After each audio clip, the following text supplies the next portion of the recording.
அஸ்ஸலாமு அலைக்கும். அனைவருக்கும் வணக்கம். இன்றைக்கி நானும் என்னோடய ஃபேமிலியும் சிங்கப்பூர் போகிறோங்க. சிங்கப்பூரில் ஒரு கல்யாணம், அதுக்காக போய்கிட்டு இருக்கோம். மலேசியா செக் பாயிண்ட்டை முடிச்சுட்டு இப்போ சிங்கப்பூர் செக் பாயிண்ட்டுக்காக போய்கிட்டு இருக்கோம். சிங்கப்பூர் செக் பாயிண்ட்டும் முடிச்சுட்டு நாங்கள் ஒரு நிக்கா ஃபங்க்ஷனுக்காக அந்த மஸ்ஜிதுக்கு போயிட்டோம். அங்கே நம்மளுக்காக பசியார வச்சுருந்தாங்க. காஃபி அண்ட் சமோசா, வடை எல்லாம் நாங்கள் சாப்பிட்டுட்டு நிக்காவில் ஃபங்க்ஷனை நாங்கள் கலந்துட்டு பொண்ணு மாப்பிள்ளையெல்லாம் நல்லா ஜோடியாக பார்த்துட்டு நாங்கள் வந்து ரிசப்ஷன் ஹாலுக்காக போய்கிட்டு இருக்கோம். ரிசப்ஷன் ஹாலில் பொண்ணு மாப்பிள்ளையும் வந்துக்கிட்டு இருந்தாங்க. சூப்பராக இருந்துச்சுங்க ரிசப்ஷன் ஹாலு. லைட்டிங்க்கும் அந்த மேஜிக்கும் அவ்வளோ அழகாக இருந்துச்சுங்க. என் மங்களுக்கு ரொம்ப பிடிச்சிருந்துச்சி இந்த இடத்துல உட்காந்து சாப்பிட்றதுக்கு. அதுக்கப்புறம் நம்மளுக்கு சாப்பாடு ஐட்டம் வந்துருச்சுங்க. குலாப் ஜாமுன், அடுத்து பாயாசங்க, சுட சுட பாயாசம் இருந்துச்சுங்க. தண்ணிக்கு போயாச்சு. அடுத்து தண்ணி, அதை குடிச்சிட்டு அடுத்து லைட்டிங் கீழே என்ன இருக்குதுன்னு பார்த்தா கேக்கு, பலகாரங்கள்லாம் இருந்துச்சு. அதுக்கப்புறம் ஐஸ்கிரீமில் பல வகையாக இருந்துச்சுங்க. ஐஸ்கிரீம், ரொட்டி ice cream, cone ice cream, cup ice cream, அப்புறம் வாஃபர் ஐஸ்கிரீம் இருந்துச்சு. நான் ரொட்டி ஐஸ்கிரீமை கேட்டு நல்லா கொஞ்சம் டேஸ்ட் பண்ணி பார்த்தேன். சூப்பராக இருந்துச்சுங்க. அதுக்கப்புறம் லஞ்சு மட்டன் பிரியாணி ரெடி ஆயிடுச்சுங்க.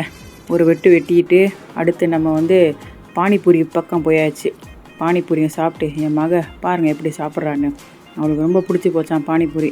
அவங்களுக்கு ரொம்ப டேஸ்ட்டாகவும் இருந்துச்சான். அதனால் வந்து பாருங்கள் எப்படி சாப்பிட்றாங்க, உங்களுக்கு ரொம்ப பிடிக்குது அப்படின்ட்டு. அடுத்து நம்ம வந்து ஜிகிரதண்டாவுக்கு போகிறோம். ஜிகிரதண்டாவில் வந்து நம்மளா கூலாக இருந்துச்சு. ஜிகிரதண்டாவை ஒரு பார்சல்னு சொல்லிட்டு ஒரு அடிப்போம்னு சொல்லிட்டு வாங்கிட்டு வந்தாச்சுங்க. டேஸ்ட் பண்ணி பார்த்தா எங்கள் ஹஸ்பண்ட் வந்து என்னை பார்த்துக்கிட்டே இருந்தாங்க. ஓகே, அவங்க பார்க்கட்டும், நம்ம டேஸ்ட் பண்ணுவோம் அப்படின்னு சொல்லிட்டு நான் அப்படியே டேஸ்ட் பண்ணியிருந்தேன். சூப்பராக இருந்துச்சுங்க. பொண்ணு மாப்பிள்ளை ட்ரெஸ் மாற்றிட்டு அழகாக ஹாலுக்குள்ளே வர்றாங்க. அவங்கள வந்து பபுள்ஸ் மூலிமா அழகாக வர வைக்கிறாங்க. அதுக்கப்புறம் வந்து ஜமாத் மூலியமாக பொன்னாடை போர்த்தி புதுமண தம்பதிகளுக்கு சிறப்பு செஞ்சாங்க.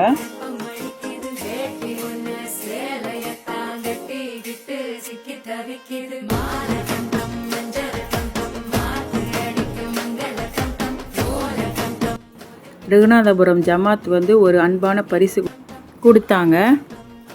அப்புறம் வந்து நாங்கள்லாம் செல்ஃபி எடுத்துகிட்டு பொண்ணு மாப்பிள்ளையும் நல்லபடியாக வாழ்த்திட்டு நாங்கள் கல்யாண மண்டபத்திலேருந்து நாங்கள் வெளியாயிட்டோம்.